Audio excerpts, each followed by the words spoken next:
millennials are doomed. We can't save, can't buy houses, all this kind of stuff. Are we all safe in jobs, really? If, you can have managers that just say you're fired tomorrow. To detach from that, there has to be something in your mind that says, I'm not going to end up like this. There is something I can do. What did it for you? Whatever you're doing, whether it's, working a job, being an entrepreneur, I just feel like it's so important for us to find ways to make money that doesn't tie us to that money. But I guess I did make one mistake though.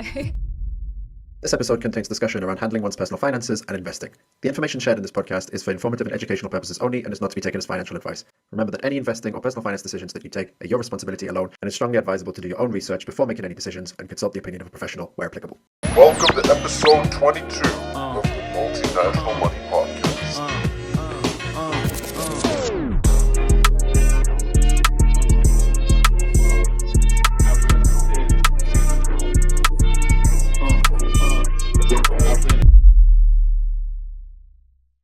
Welcome to the Multinational Money Podcast. I'm Johnny, your host, and if you're interested in financial freedom, expat life, and making the most of global opportunities, then this is your podcast. Today, I'm joined by Australian personal finance content creator Queenie Tan. Queenie began as a personal finance content creator back in 2020 at the same time as working a corporate job. Fast forward 5 years and she's now a full-time content creator and has set up her own business, podcast, and has written a book. So in today's episode, we're going to talk a bit about Queenie's journey, what are some of the lessons she's learned along the way, and how she got to the point of building Invest with Queenie to what it is today. So I hope you enjoy this episode, guys, and let's get right into it. All right, Queenie, welcome to the Multinational Money Podcast. Oh, thank you so much for having me. I'm so excited to chat. Same, great having you on. We were talking about it just before we got started, but kind of your evolution over the past 5 years or so when I first discovered you, from kind of an individual content creator who was definitely had a growing audience at the time to what you have now, like a fully fledged business. You founded a startup with your partner. You're working on a book, which we'll get a chance to talk about as well. So very, very impressive journey, and I'm excited to go into it with you. Oh, thank you so much. I really think it's like one of those, I think there's this Bill Gates quote that I just love, and it's like, you always overestimate what you can achieve in a year, but then you underestimate what you can do in 10 years. And I feel like it's absolutely the case, because when you list all of these things, I'm like, oh, wow, that's crazy. But then, it's been quite slow because it does take time to build those things up, like working around in the background. So yeah, no overnight success. Yeah, I love that quote too. And definitely, if I always look back on where I was last year, I might think sometimes, I haven't gotten as far as I want, or I haven't done as much as I want. But if I think back to like 5 years ago when I started, I think, wow, like, could I have imagined being where I am right now? So it's definitely, it's a journey that requires patience, what we're going to talk about, definitely. 100%. Yeah. So let's start with you, Queenie. Give us a bit of background about yourself, where you're from, and how you got started on your journey. Yeah, of course. So you can probably hear from the accent, but I'm Australian. I was born in Australia. I guess I have one of my parents is a migrant from, he's Malaysian Chinese, my dad, and then my mom is Australian. So I have mixed heritage, and I had this really interesting, I guess, upbringing, because I feel like my parents had two very different philosophies around money. And it was actually the reason why they divorced. So I always wondered why I cared so much about money. And I think that that's the reason why, because they just never could really find a balance when it came to money, and I never understood. And then now I'm like, oh, I know why I care so much about money. It's because they always had this conflict. And I think, yeah, it is interesting. And I feel like both of their perspectives are correct. So my dad, Malaysian Chinese, very frugal, very hardworking, and he actually raised me for most of my childhood by himself, and he had actually retired early, which was really interesting. So he didn't have a job, but he was also we didn't have a flashy upbringing. I went to public schools, and he drove me around in this old car, and I was like, oh God, it's so embarrassing. I would I would get him to drop me off a few blocks away from school so I could walk myself. But my mom would come and stay with us, and she had a very different philosophy around money. And it was all about like enjoying things and like the comforts of life. And, you know, when it's cold in winter, she'll put on the heating and my dad would be like, oh no, it's so expensive, or he would lose it. And I could understand both of their perspectives. And I feel like they're both really important. Like it's important to enjoy the process of saving, investing, but it's also important to enjoy the process of like enjoying money as well. So yeah, I think it is interesting. Yeah, that's good. And so how did that shape your philosophy on money at the start of your journey? And then how has it changed along the way? Or how have you did you come to a point where you discovered that both mindsets had good and bad things about them, let's say? Yeah, I mean, I wish I could say that I was like always balanced, and I definitely wasn't. So I went through this period where I was like just completely rejecting my dad's idea of money. And I was like, no, it doesn't make sense. I got my first job at McDonald's and I was like spending everything that I was making, buying smoothies and concert tickets. And I'm like, yeah, this is great. But then after a while, I would just look at my bank account and I'm like, where's all my money going? You know, it's crazy. And that's when I started to, when I got my first couple of jobs, I had some really terrible bosses. Maybe I could just share a story. There was this one time I was working at this job and one of my managers, I still remember this, I had this lady working with me. She was going on holidays with her kids. She was really excited and she left for a few days to do this road trip. And then she called us and she said, something's happened. We got a flat tire. I'm going to have to check into a motel so that we can sort out the car, but I'll be late to work by one day. Really sorry about this.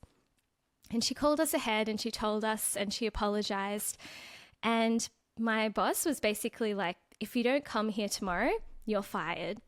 And I just felt so bad for her. I was just like, oh my gosh, just the negativity in the office. And I guess after that, you kind of wonder, like, are we all safe in jobs, really? If, you know, you can have managers that just say you're fired tomorrow for getting a flat tire. So that's when I realized, yeah, I do not want to be doing this forever, walking on eggshells. I want to build my own version of financial freedom and passive income. So and I was like, maybe Dad had a point, even though he was very frugal. So yeah, that's kind of how it came about. Yeah. Oh, it's a really interesting journey. I also worked at McDonald's in my as one of my first jobs as well, and also spent a lot of what I earned. But I think it's a really good. What did you buy? What did I buy? Oh, I saved up to buy like clothes. I would. What else did I buy? I'm trying to think. It was I'd even spend it at McDonald's, like buying food, like going out with friends. 50% off, right? I still remember that discount. Yeah. Oh, that was a brilliant discount. And then you get older and you start eating more healthy and you realize, you know, the McDonald's from time to time is good, but not that often. I had just like a layer of like oil on myself, like always, just from like working there. Yeah, and your clothes, like they just like. First of all, your uniform like brings the smell from the kitchen home, and then if you wash it with other clothes, it gets passed on to the other clothes as well. So it's it's unfortunate. But I think it's good for developing like it's good for like a first job for like getting a bit of money, and then if you have the right mindset, you can obviously save, start investing that. I think it's good for building like work ethic and like people skills as well. So it's definitely good. I'm sure it helped you like in your career and with your well, maybe not at the start with your finance journey, but maybe it was a realization, as you said, when you saw what happened in your workplace later down the line. 100%. And so when you had that realization, was your goal immediately financial independence? Was it to like not have to go to the workplace all the time, or was it some kind of different vision that you had? I guess at that time I was like, oh, I do not want to be doing this forever. I need to find a way out of this. And that's when I started stumbling across personal finance in books. And I read Rich Dad, Poor Dad. I'm sure we've all read that book. And that's probably a lot of people's first introduction to personal finance. And yeah, I just loved it. I was like, oh, this makes so much sense to me. And I understand. And I just started devouring more and more books on the topic, anything that I could get my hands on. And I feel like it was this kind of alternative way to think because, and I still think at the time when I was just getting into personal finance 10 years ago, people weren't really thinking that way, or like I feel like a lot of young people had this mentality of like it's impossible, you're never going to get ahead. And I feel like that's still happening today, you know, like if you really do buy into the narrative that it's impossible, you're never going to get ahead. So I feel like it was kind of a different way to think, like there actually are ways that you can gain some independence and here's a pathway forward. So I don't know, I just bought into that topic, and I think it also helped seeing my dad being able to build his own version of financial independence, even though we didn't have a super flashy lifestyle, like didn't really take holidays, like he didn't have to work, which is really amazing. So I'm really lucky that not many people have an upbringing like that to see how that could work, if that makes sense. Yeah. And what gave you kind of the, what made you think that it was possible? Because I agree that like there is this narrative, especially when I also started my personal finance journey, that like millennials are doomed, you know, we can't save, can't buy houses, all this kind of stuff. And would even go as far to say it's gotten worse over the past 5 years, especially with kind of the context we're in right now. But, you know, to detach from that, there has to be something in your mind that says, I'm not going to end up like this. There is something I can do. Was there any, what did it for you? I think it's just the small wins, you know, like you start, even if it's small, like you start proving to yourself that you can do it, you know. Maybe it's just being able to save up for a holiday. Like I remember being able to like save some money to move out of home. And even though I didn't have much in savings, I think at the time it was like $2,000 and I had to pay for like, the bond. And I was like, oh my gosh, this is really stressful. I've got like 2,000 in savings. It was not much. But then proving to yourself, oh, actually, I can do that. What else can I do? And then it's just kind of baby steps and just testing the waters. Maybe it's saving for your first home and then buying a car. I don't know. It's just proving to yourself that you can do it. It's really nice and motivating. Yeah. And coming back to what you said about Rich Dad, Poor Dad as well, I think it opens you up to a different way of thinking about finance. A lot of what's in Rich Dad, Poor Dad, I think shouldn't be taken literally, and it's more about the mindset of money. But it's a good introduction to think differently about money. And when you start thinking differently about money, then that's when you can, you know, you realize that I don't have to follow this narrative of, you know, times are hard, I can't do anything about it. There is always something, I believe, there's always something that you can do. 100%. Yeah. Yeah. I mean, say what you want about like Robert Kiyosaki now. I think he's off doing his own thing, but I feel like I think that the bulk of what he says in Rich Dad Poor Dad is still does hold true today. But like you said, maybe not everything, don't take everything as gospel. Yeah, definitely. So along the way, Queenie, what have been some of the biggest lessons that you've learned?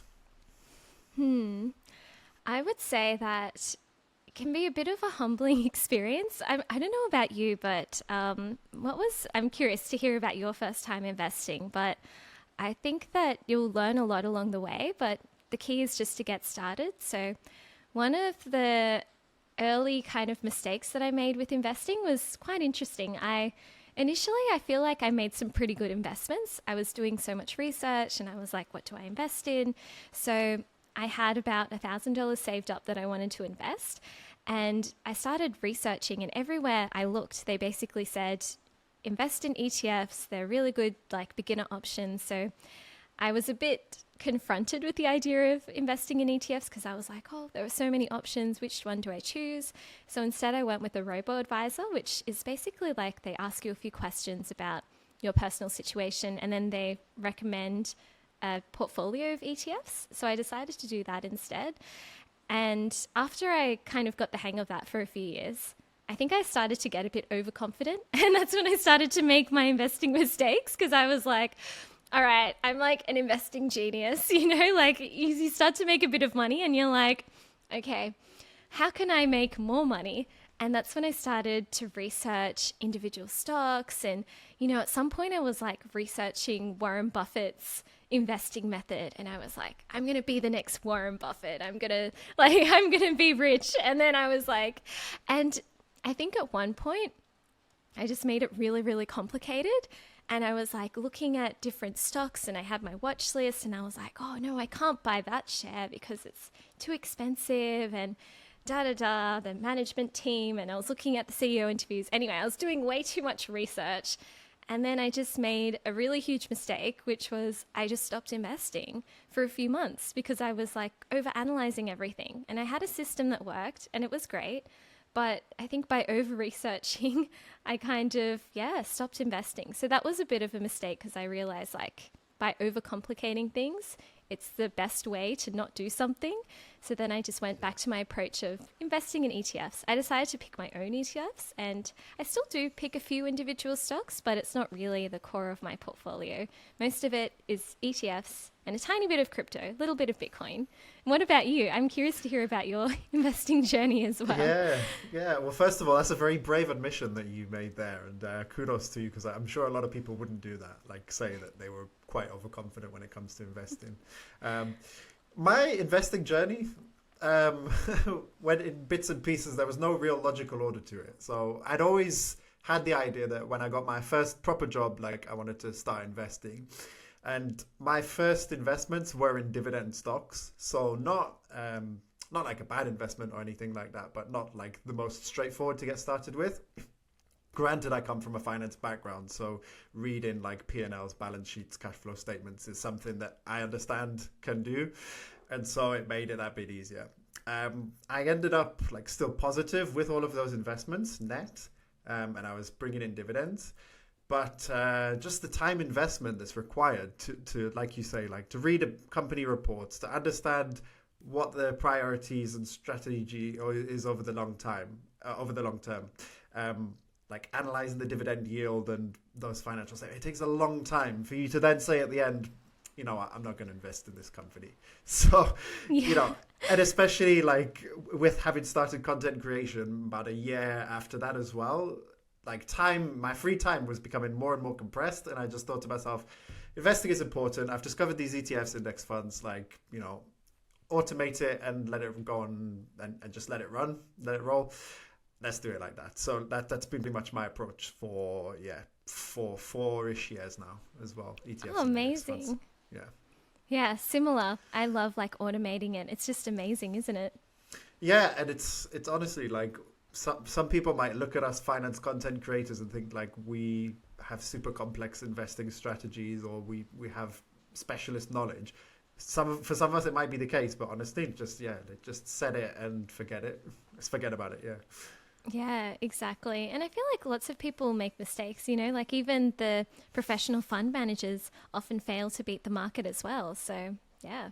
Yeah, definitely. Especially with that. Like, so if they can't do it, like what makes you think you can? And maybe you can, but honestly, like the chances when you could just have market returns and maximize the value of your time and enjoy your life in other ways, I think ETFs and index funds are probably the easiest way to get started and to go about building wealth. Definitely 100%. In the short term. Definitely early on in the journey, at least. Maybe when you get to a later stage in life and you've got different financial needs and your portfolio is working for you in a different way than now, yeah, maybe you can look at adjusting the strategy. But definitely at the start, for compounding wealth over time, yeah, definitely the ETFs and index funds. 100% agree. And how did you resist like dips in the market? Like for me, 2020 was really tough to see that portfolio down, but I didn't sell. This year as well, seeing what's happened in very recently as well, portfolio took a massive hit, but it's almost recovered like fully where it is. So how have you survived the dips? Oh, it's not easy. I think that if I had a really big dip in my portfolio when I just started investing, I probably would have sold or made like a really bad mistake. But thankfully, it did come, I guess I started around 2015, 2016, around then. And so I guess the next big drop was around the pandemic. And that was when I was like, oh, maybe a good opportunity to invest. I'm glad that a lot of people around me were also saying similar things after I'd immersed myself in the personal finance world. So I'm glad that I was getting those kinds of like messages from people, like the positivity. But I guess I did make one mistake though. Crypto. So I got into crypto in 2017, back when I think at the time the price of Bitcoin was about $3,000, which is just crazy to me. Like wild, isn't it? And at the time I still thought it was really expensive. Anyway, so that's when I started getting into cryptocurrencies. I just started like investing a little bit of money like here and there. But I think the crypto market really spooked me around 2017. That was when, let me just get the prices. I want to see, because there was this time when the crypto market really dropped and it really spooked me. And I was like, I sold at a loss. It was awful. So I started investing around 2017. Then it went way up.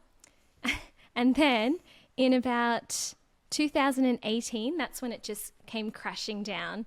It was really it really spooked me because I had only just started like a few months ago, and just to see your money multiplying so quickly was really exciting. But then to see it crash by 90% is really scary. And I think at the time it was the first time I'd really invested in something as volatile as that. So definitely learned my lesson there. Now I think I follow a similar approach with investing in Bitcoin, like just a tiny bit here and there. Don't sell, just hold on to it, and whatever I'm prepared to lose, which is 5% of my portfolio. So yeah.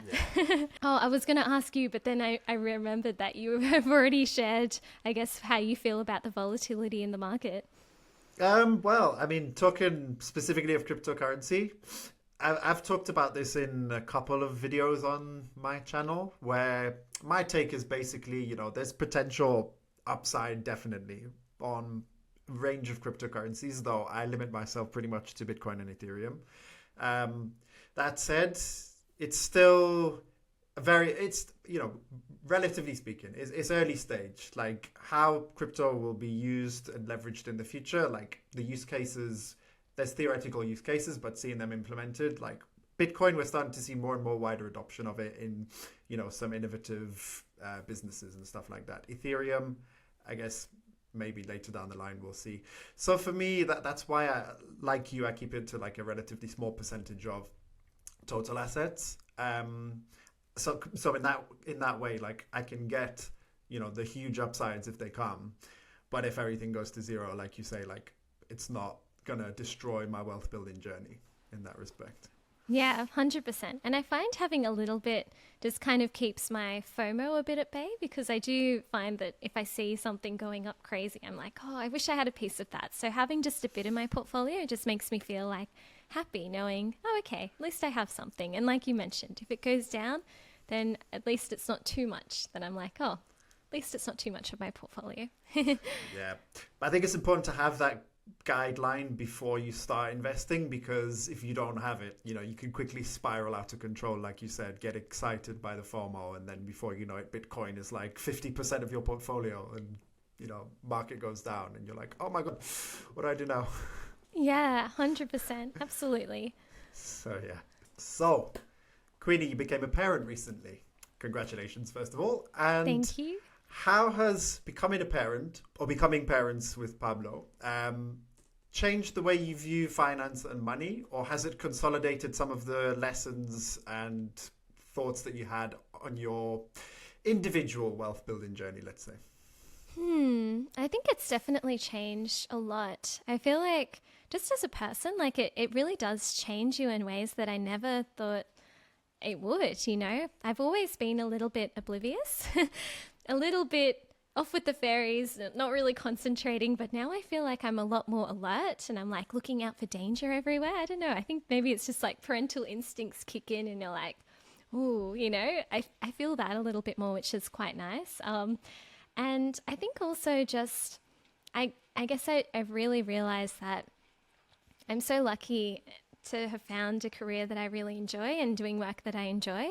But I feel like I don't want it to be my whole personality and like the only thing about me, which I feel like maybe in the past, like that was definitely me. And I see her now growing up so quickly, and I'm like, I definitely don't want to miss all of these moments with her and like regret things later on down the track. So I do try to make sure that I have plenty of time with her and like, I don't know, just enjoy the process of life, because we're all really lucky to be here. And sometimes you forget, like sometimes we all think that we're going to live forever and, this life is just going to keep on going, but we're not guaranteed that. And nobody even knows if we're even going to wake up tomorrow. I mean, I hope I will, but no one is guaranteed that.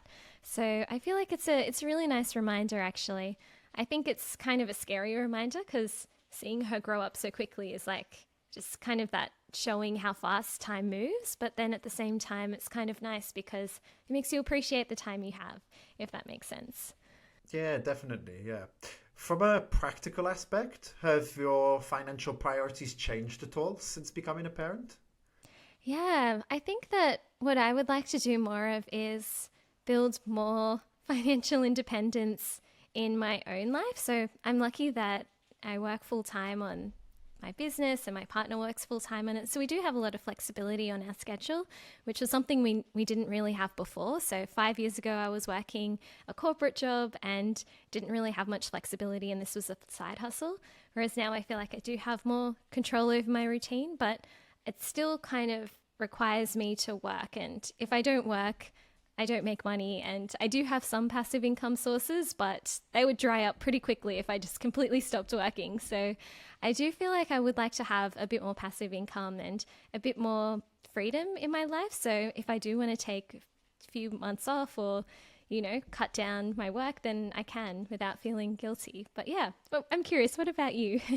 It's really interesting, yeah, because I can understand everything you said. And from what we were talking about in the kind of before we got started, before my wife and I get to a stage where we're ready to have a family, in my mind, I'm thinking at least I want to have our financial independence secured with a base set of investments, like whatever that may be, probably just, investment portfolio of a certain amount, so that I can coast FI, and then, child comes along. We can give the child the time it needs, the attention it needs, and spend time as a family and have those moments without having to be concerned about the financial aspect, because we've done all of the heavy lifting up front. That's my thoughts, but I don't know. I don't have any experience as a parent, and I won't have it until that time comes. So yeah, I don't know what your thoughts are about that as a parent. I 100% agree. But I also think sometimes, like, maybe will it ever be enough? Like, do you ever feel like sometimes when is enough? Because I remember when I first started my personal finance journey 10 years ago, it was like my goal was to buy my first home, to have $100,000 as a deposit. And that was like, and then now it's like changed a lot. Now I'm like, I'm in a completely different position, and I'm like still thinking you need more. Do you know what I mean? Sometimes Yeah, I also 100%. find that as well. Yeah. Yeah, like if me of like 5-6 years ago when I first started my finance journey, if that version of me looked at where I am now, they'd be like, wow, like I've made it, like that's it. But me today is like, no, like I'm doing good, but there's more that I want to do. There's other things I still want to do. So I think, yes, it's really a tough internal battle that you can have with yourself. It's like, when is enough enough? And I think, I don't know. I don't know how you make that decision to stop, honestly. Yeah. 100%. The goalpost keeps moving. In a way, it's good because you keep motivated, but sometimes it's like, oh, yeah. Yeah, you're right. Like you keep motivated, you keep moving forward, but then the hedonic treadmill that we originally tried to escape, we essentially end up on a different version of it. Yeah, 100%, and I'm glad we did upgrade our lifestyle slowly-ish, but still have upgraded it quite a lot. There's like, I cannot go back to what what it was like before, Yeah. Yeah, that's the thing. Yeah, once you've upgraded, it's very difficult to go back. Yeah, 100%. Yeah. Talking a bit more general now, if we think about young people in Australia or challenges that people face with personal finances in Australia, there's obviously some recurring themes at a global level, like cost of living, wage increases and salaries not generally keeping up with that, particularly when it comes to housing costs and affordability. Are these very much common themes in Australia as well, or are there any different or additional challenges that Australians are maybe facing compared to the rest of the world? Oh, 100%. You really hit the nail on the head. Yeah, I think that the challenges that young people face in Australia are pretty similar globally. I know that there's a big problem in the UK, in Canada, in the US with housing affordability and the cost of living and wages just not keeping up. It is a really big problem.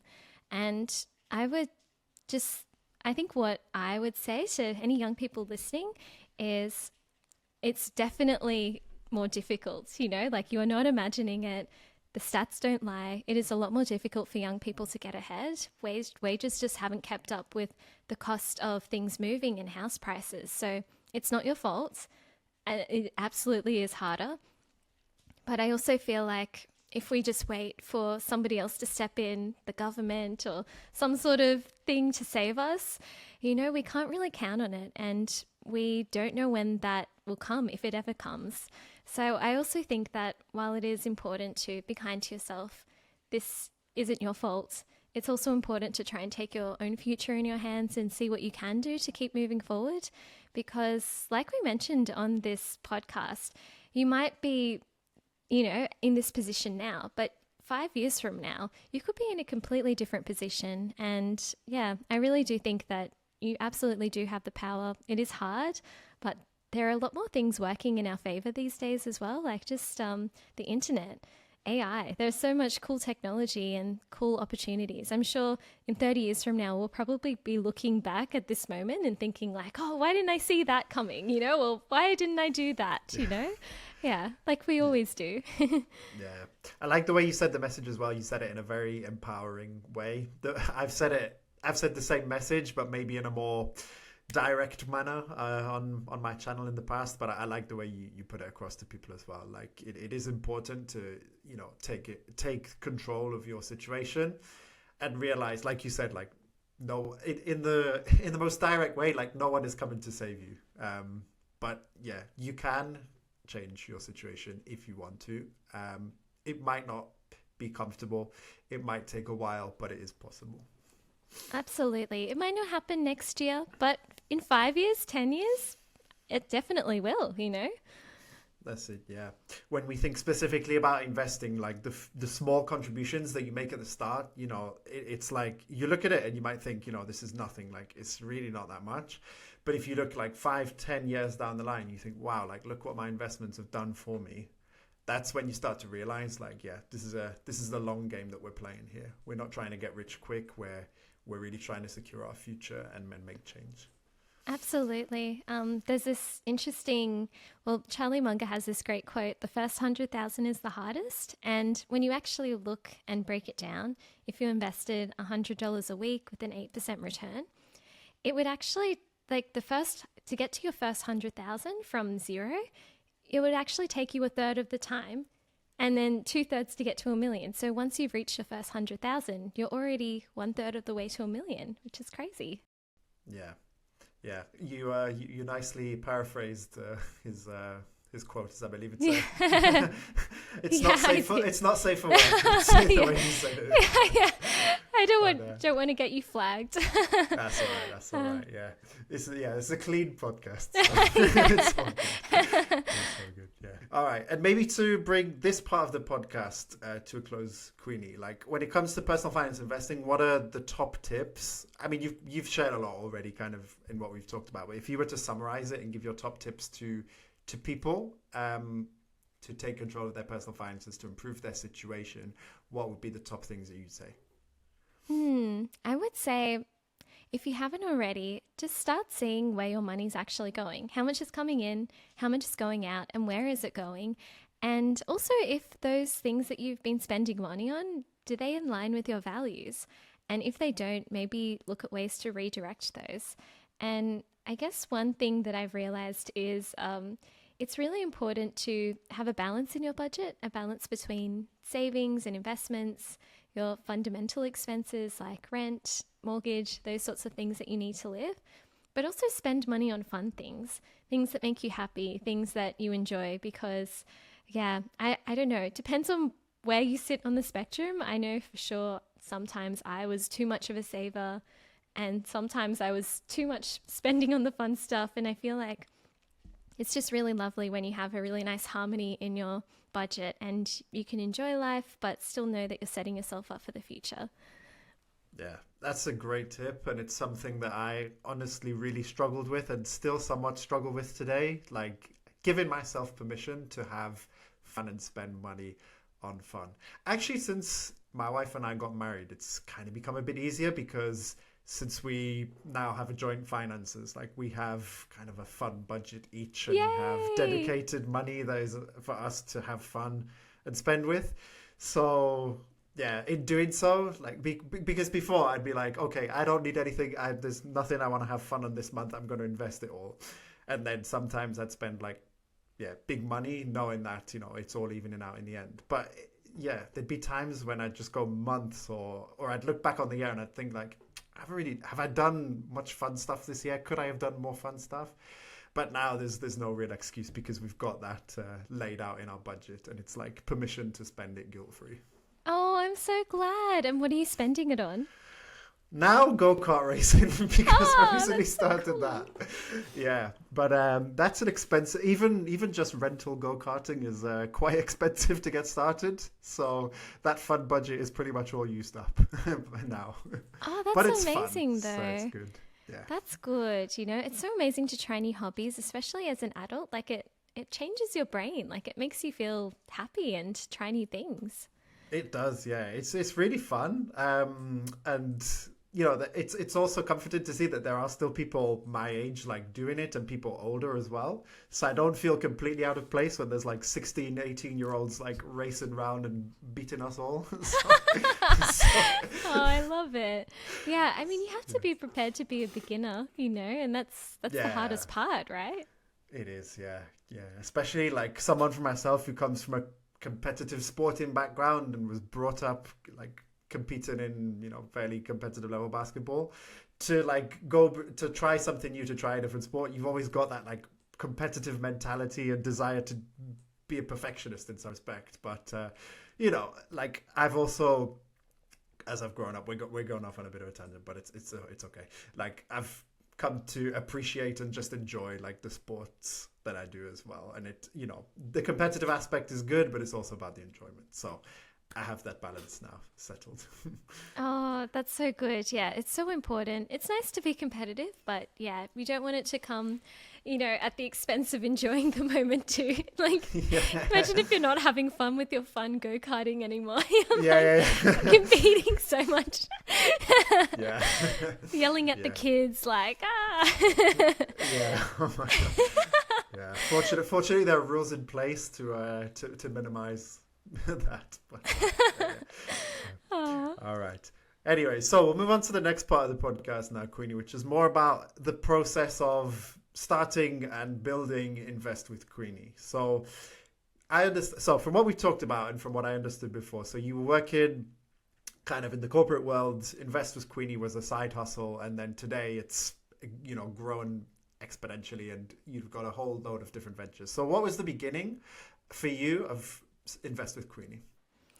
oh, it was very cringe.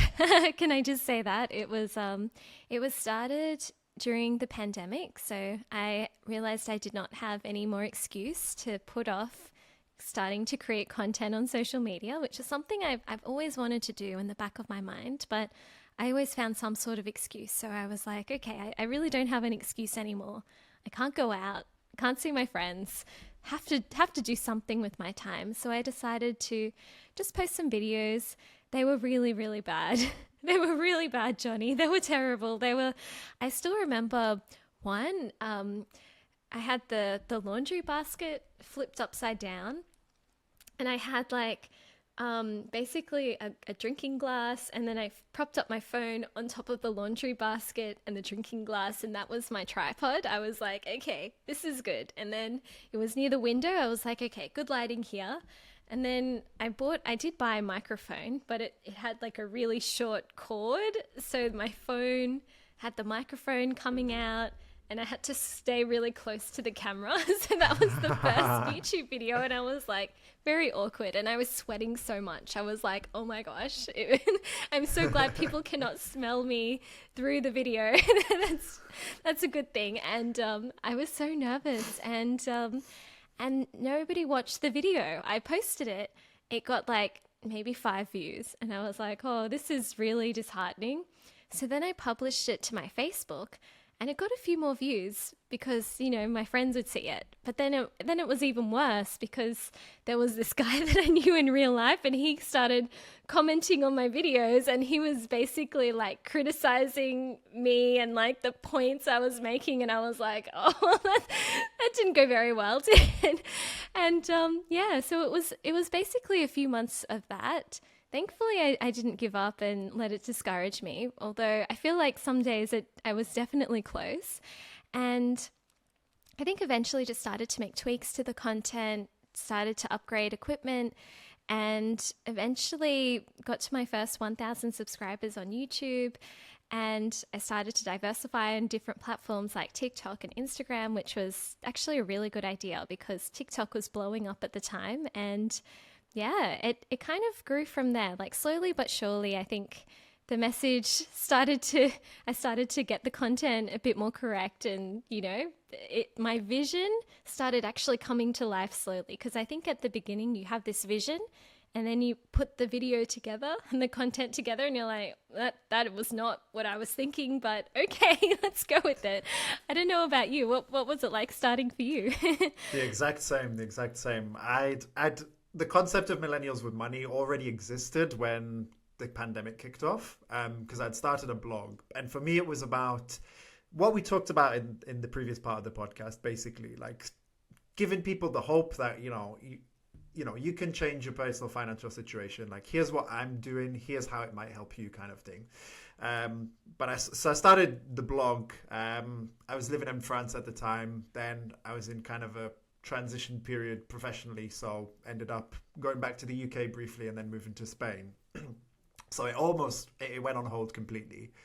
Then the pandemic kicked off, and same as you, I thought, no excuse now. I have to, make good use of my time, start posting. So at first it was just like infographics on Instagram. Then later in the year, I thought, okay, let me start YouTube. Same as you, first video was a bit like, oh, did I really just put that out?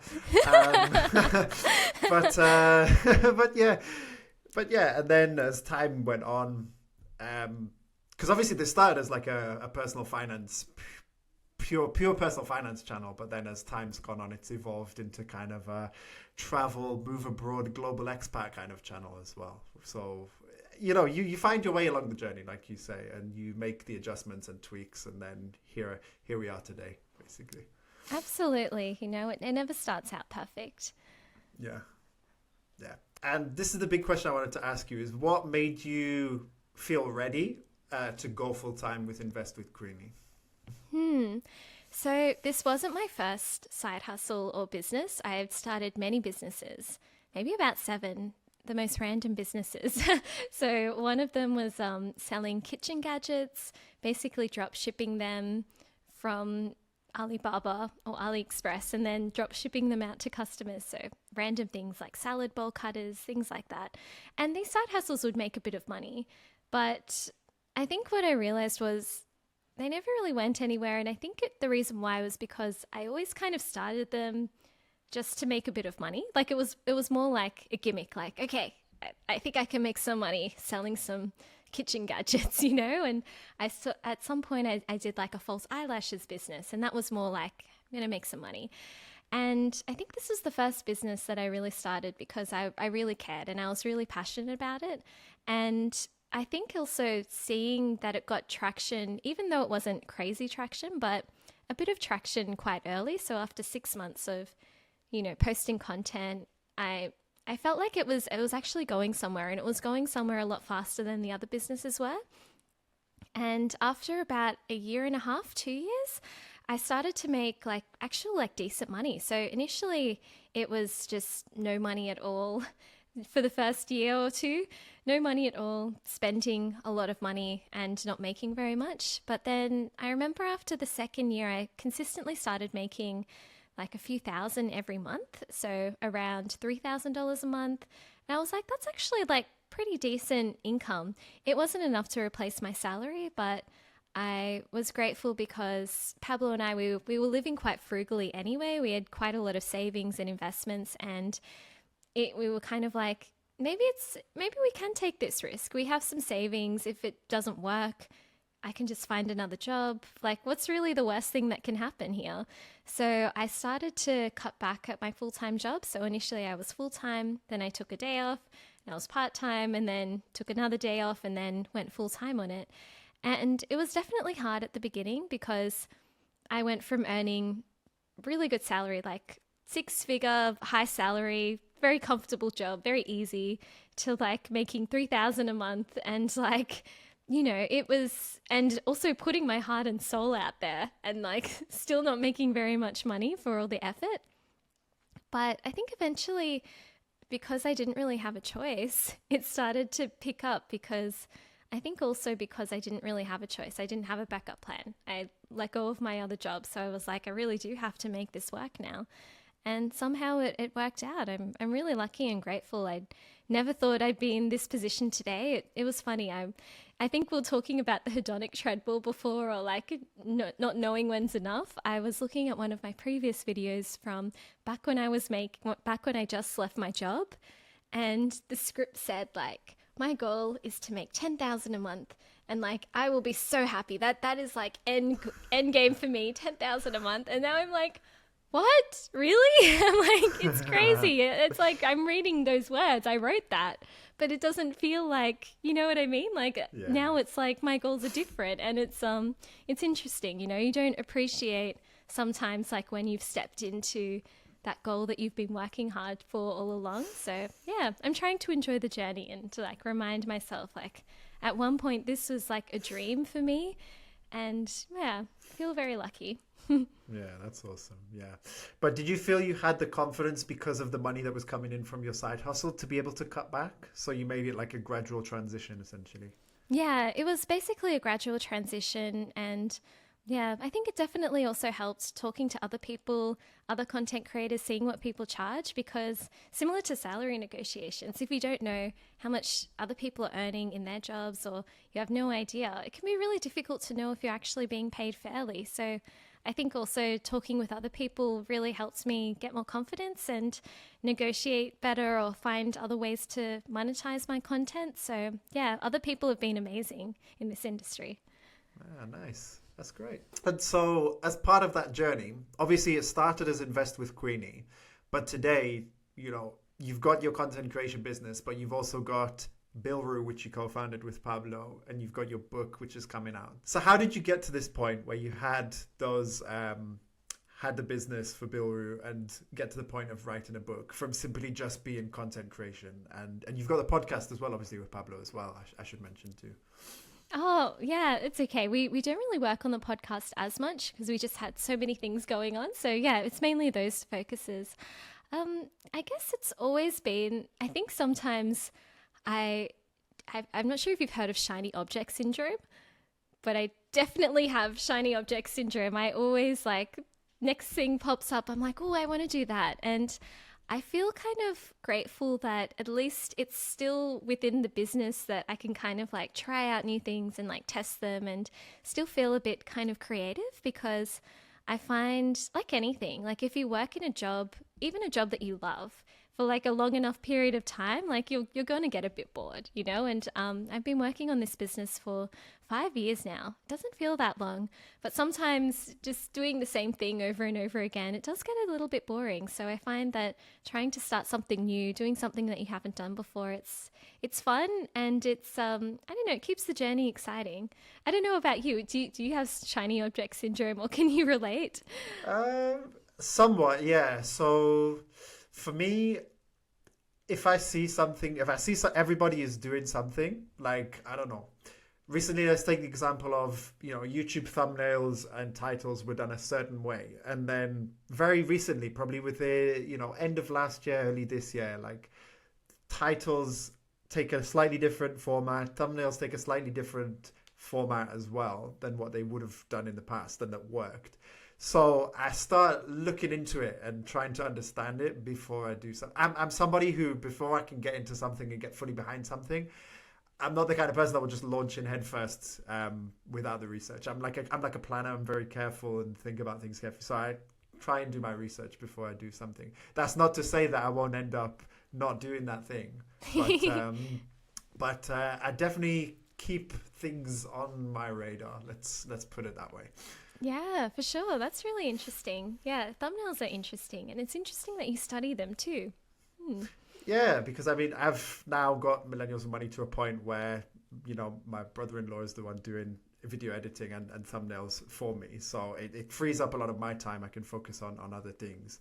And yeah, it's, and he's very, very good at what he does as well. So, I can look at what other people are doing on YouTube, look at the videos I watch, look at the successful videos, and I can say, hey, let's try this in our next video. Let's try this and see how it works. And then, yeah.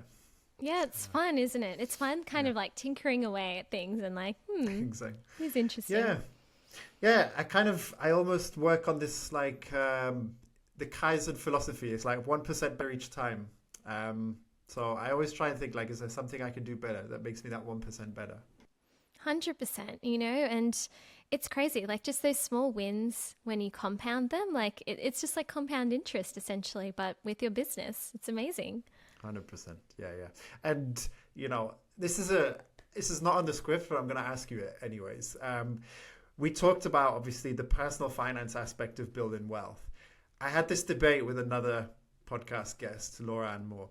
Do you think having a business or being an entrepreneur is the fastest or best way to build wealth?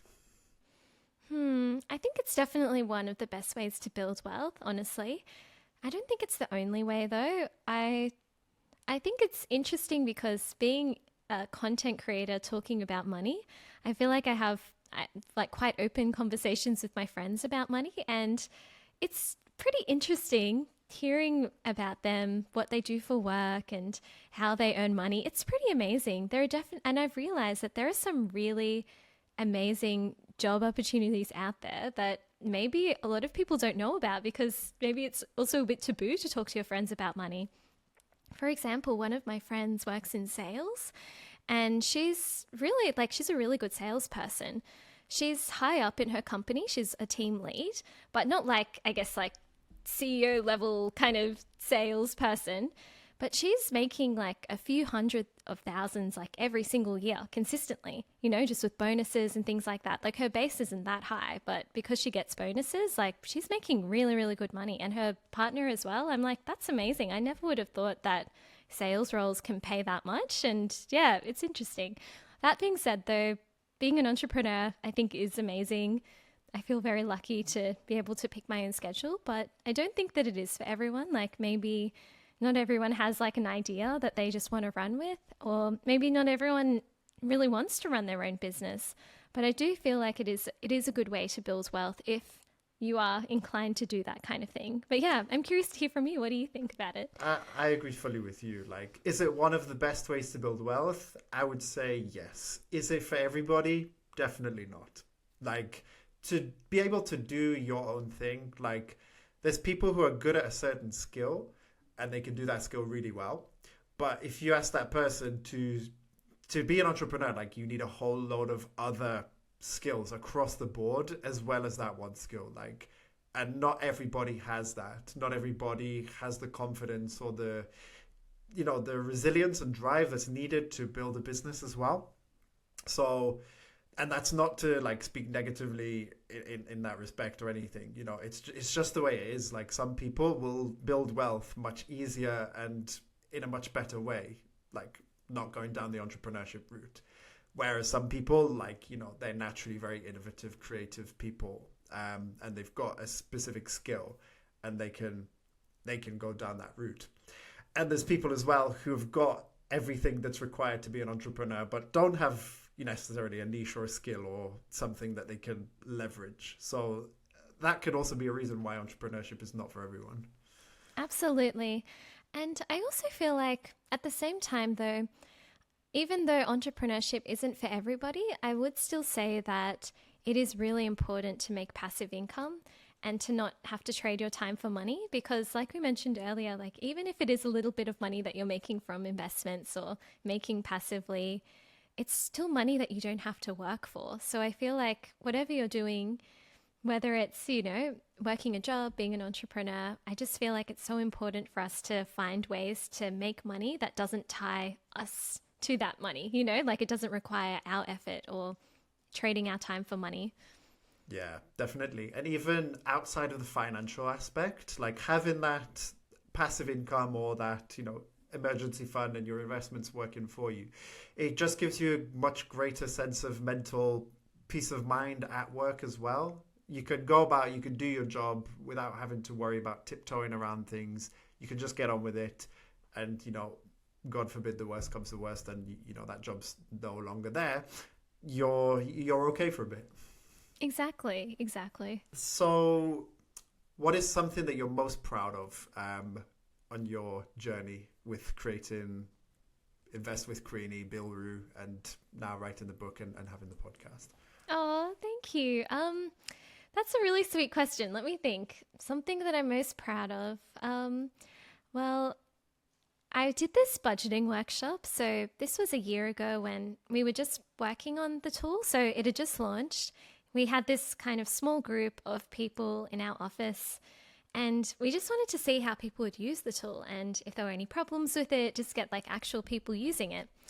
And I remember the workshop itself did not go very smoothly because there were all these issues with the tool, and I had invested, I think at that point, to get to the MVP product around $30,000, which is a lot of money, and I was a bit stressed, and I was like, oh God, there were all these problems, and I don't know, it just wasn't really working. Someone was like, I can't upload my thing, or this is broken. And it was like, oh no, I've put all this time and money into this. It's not working. And I left feeling really defeated. But over the next couple of months, we made some changes and tweaked some things and fixed it up.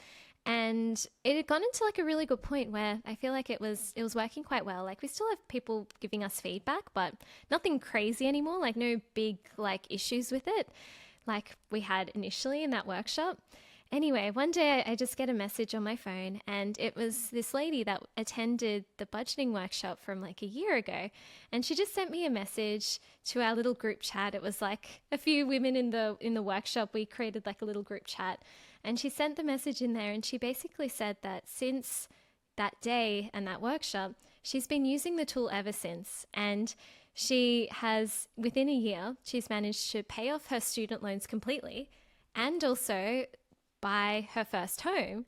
And I was like, that's crazy. And she's like, I'm shocked as well. Like, I thought this would take me years to do. But since using your tool and seeing where my money went, I realized like how much money was slipping into things that I didn't really care about, like takeaway coffees and clothes and, nothing wrong with those things. But she was just spending a lot more money on those things than she would have liked to. And so she redirected those things into a, student debt and her home. And I was like, that's incredible. It made me feel really good. And I had no idea that she'd been using it for that long. So yeah, definitely one of my proud moments. Sometimes doing social media, doing the podcast, being an online personality, you might not be able to see the people that you're impacting directly and see how you've helped them. But yeah, because not everybody sends you these messages. But yeah, it was really nice. It was really nice. And what about you? Do you have like a moment that you're really proud of? There was one particular YouTube comment that I read it, and it just kind of summed up everything that I wanted the channel to be. I can't off the top of my head, I can't remember, but it was one of my like biggest videos about moving to Spain. And it was someone who basically said, we made the move to Spain. All of your content was super helpful. And we couldn't have done it without watching some of your videos first. So big thank you.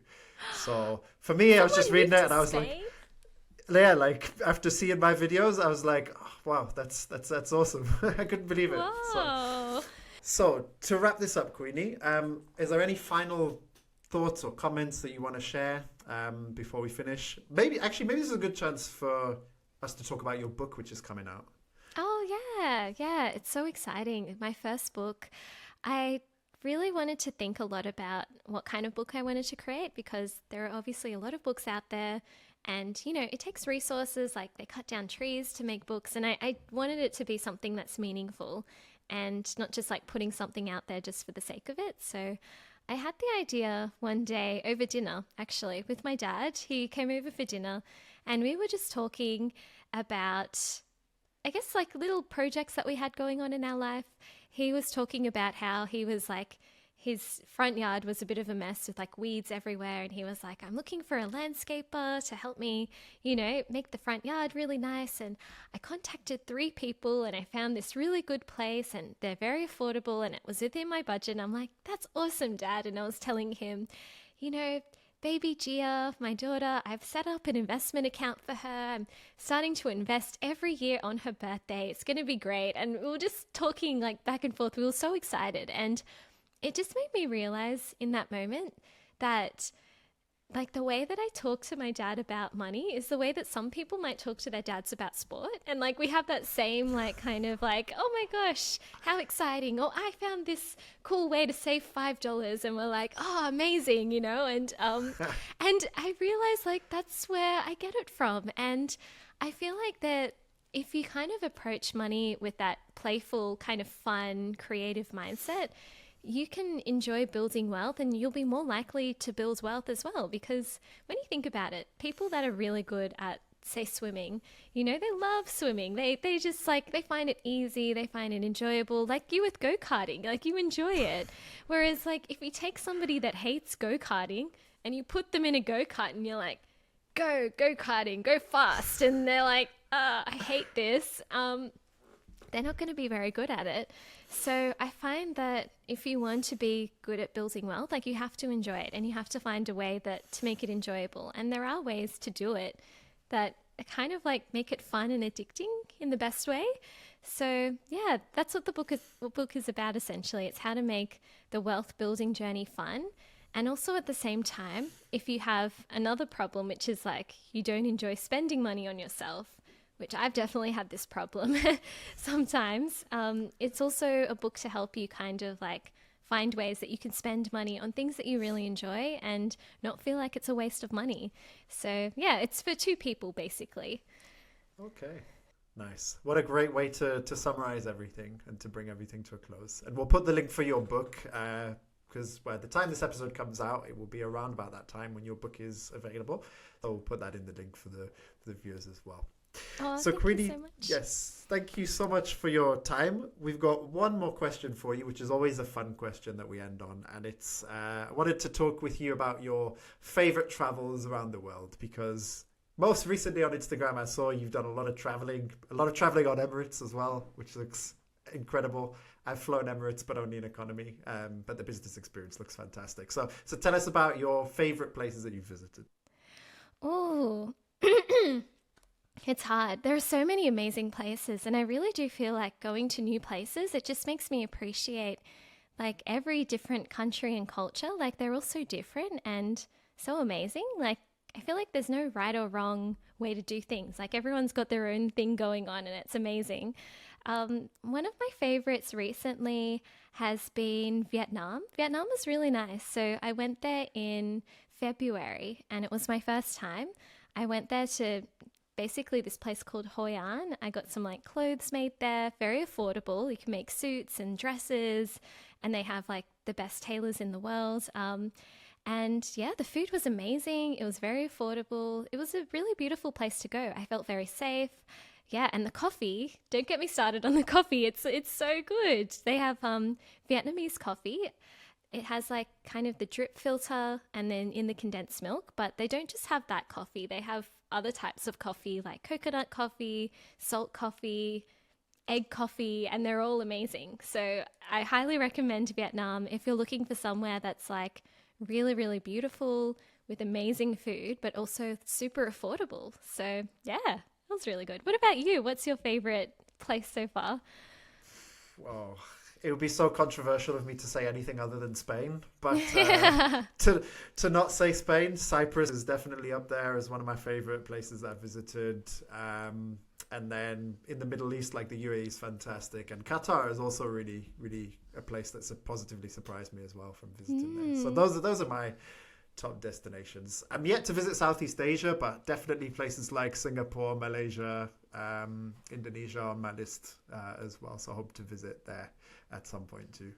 Yeah, you would love it. Especially like you have euros. Your money will be worth so much more there. It will be amazing. Yeah. Yeah. All right. So with that, Queenie, we'll end the episode. So thank you again for coming on. Oh, thank you so much for having me, and lovely to chat with you all. Hope you have a nice day. So I hope you enjoyed that episode and found it informative and inspiring. Remember, if you'd like to support the podcast and the work that Millennials of Money does, then you can do so by signing up as a channel member on YouTube or by becoming a patron. And in exchange, you'll get access to a range of exclusive content and other benefits as a thank you for your support. So next time, I'll see you on the next one. And let's get this money.